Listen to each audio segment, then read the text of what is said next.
Shalom jemaat Tuhan, kita berjumpa lagi dalam Renungan Kamis. Nah saudara, hari ini topiknya adalah tentang kebiasaan. Nah kebiasaan itu adalah alam kedua saudara. Nah, ada sebuah cerita tentang katak dan kalajengking. Nah saudara, suatu kali kalajengking minta tolong kepada katak untuk membawa dia ke seberang danau. Nah kemudian katak bilang, enggak mau, karena kamu nanti menyengat saya. Kemudian dengan memelas kalajengking bilang, enggak lah, saya kan tahu nanti kalau saya sengat, kamu mati, saya juga mati. Jadi saya bisa tahan-tahan lah. Nanti supaya kita selamat sampai ke depan. Tolonglah, saya minta tolong kepada kamu katak. Kemudian hanya iba dia mau tolong si kalajengking itu naik di punggungnya. Kemudian katak itu berenang.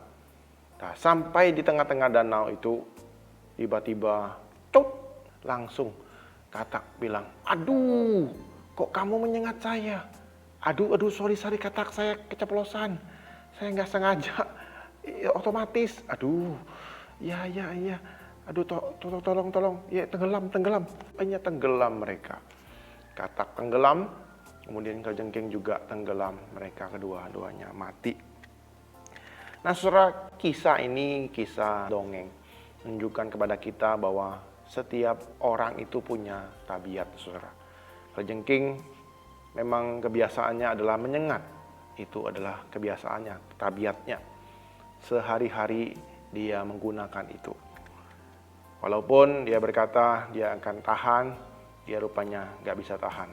Bisa secara tidak sadar dia melakukan hal itu. Nah, kita pun punya kebiasaan, saudara. Kebiasaan itu pola hidup kita, sikap hidup kita, cara kita berelasi dan sebagainya. Ada kebiasaan baik, ada kebiasaan buruk. Kedua-duanya susah diubah, saudara. Yang masalahnya adalah kebiasaan buruk. Soalnya kebiasaan buruk itu barangkali sudah bertahun-tahun dan mendarah daging dalam kehidupan kita. Tidak mudah mengubahnya, saudara. Nah, cobalah Anda dalam beberapa menit ini mendaftarkan kebiasaan buruk saudara. Gimana saudara? Banyak bukan?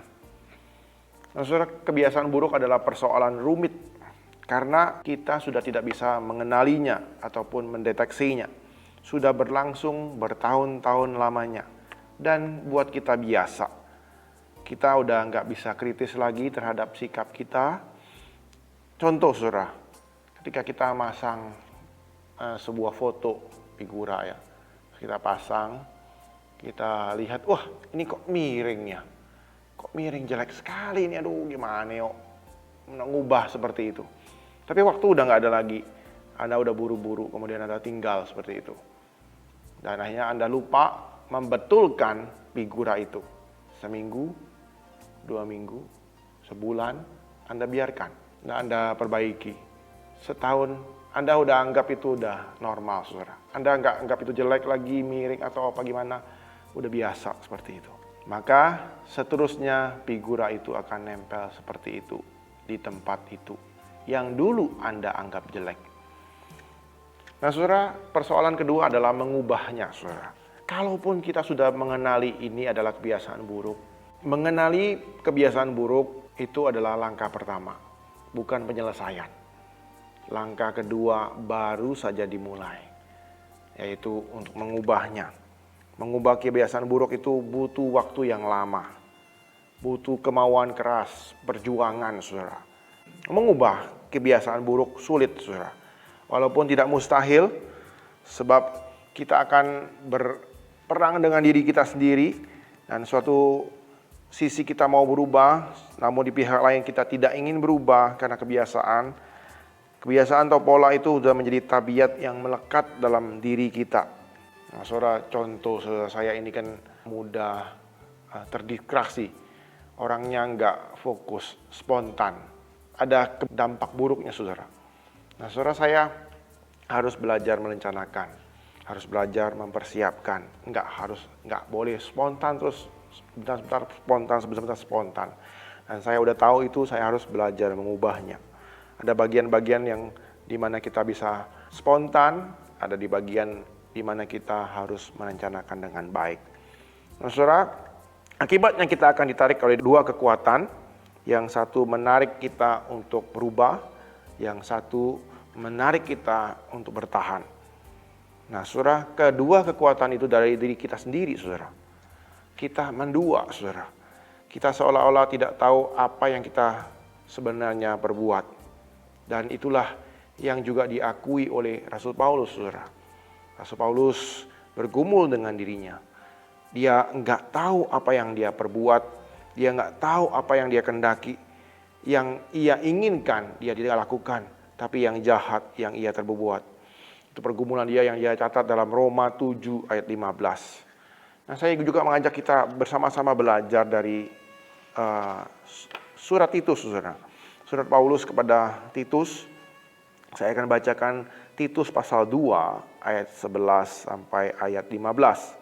Ini versi terjemahan baru yang kedua, saudara. Titus pasal kedua ayat 11. Sebab sudah nyatalah anugerah Allah yang menyelamatkan semua manusia. Dan mendidik kita supaya kita meninggalkan kefasikan dan keinginan-keinginan duniawi.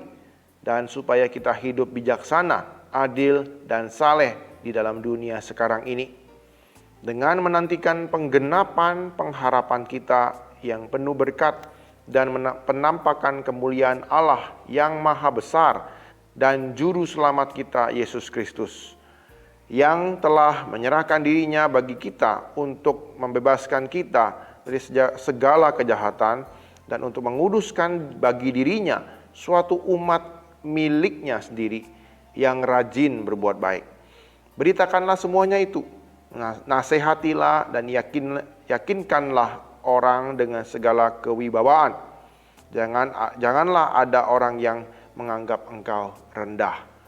Nah, saudara, ini adalah perintah Paulus kepada Titus, saudara, supaya dia mengerti bahwa Allah telah menyatakan anugerah yang menyelamatkan manusia, mendidik setiap kita dalam kebenaran Allah, supaya kita meninggalkan keinginan duniawi, hidup dalam adil, keadilan, bijaksana, dan saleh.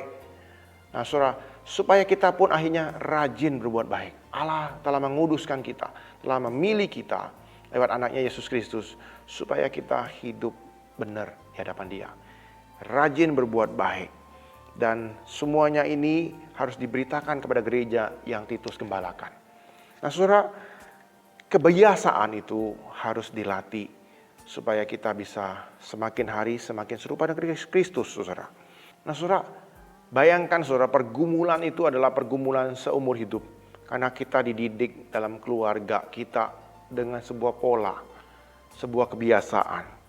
Nah, kebiasaan itu akan sulit sekali mendeteksinya kalau seseorang itu dididik dengan tidak benar, saudara. Ia udah biasa hidup seperti itu. Contoh ya, seorang anak yang selalu diragukan oleh ibunya. Ketika ia menggambar, ia membuat sesuatu, ia membeli sesuatu, ia selalu digugat oleh ibunya. Loh, kenapa kok gini? Kenapa pilih itu? Kok gak boleh pilih ini? Kenapa beli itu? Kenapa gak pilih ini?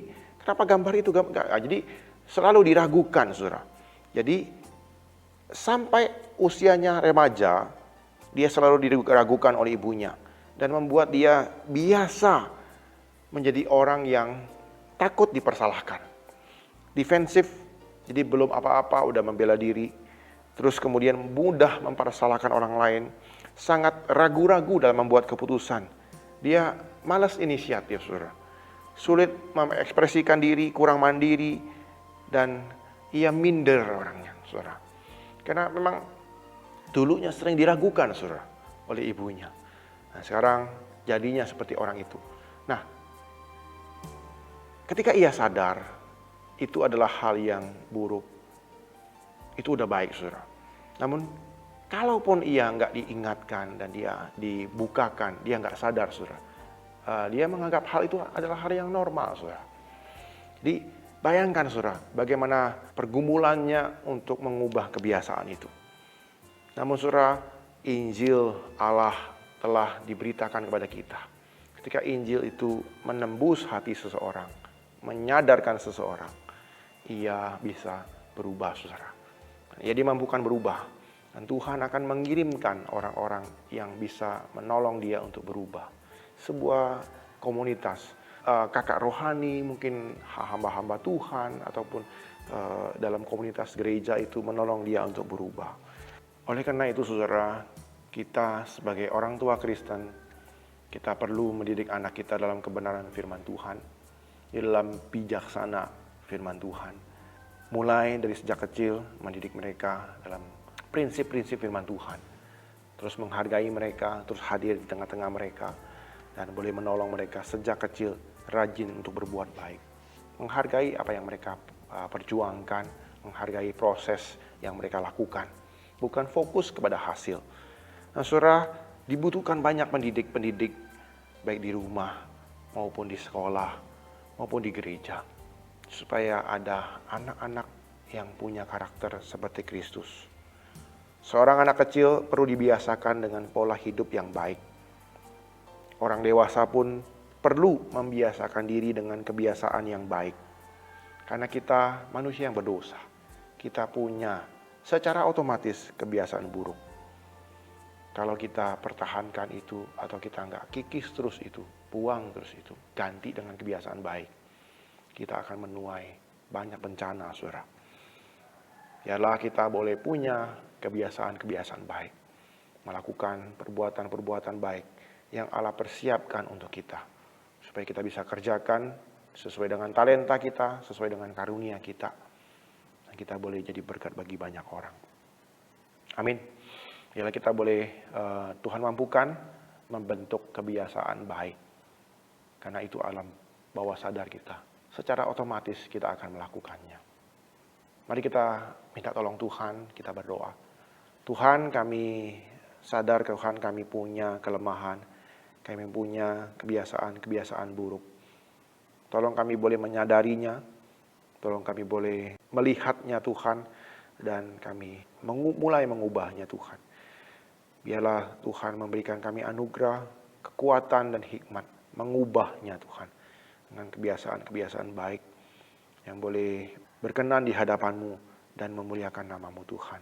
Biarlah ketika kami dipakai Tuhan, segala karunia kami, talenta kami, dengan kebiasaan-kebiasaan baik kami boleh dipakai Tuhan untuk memberitakan Injil dan memuliakan nama-Mu. Terima kasih Tuhan, kami bersyukur buat perenungan kami pada hari ini. Berkatilah setiap kegiatan kami dan pelayanan kami pada hari ini. Dalam nama Tuhan Yesus kami bersyukur dan berdoa. Amin.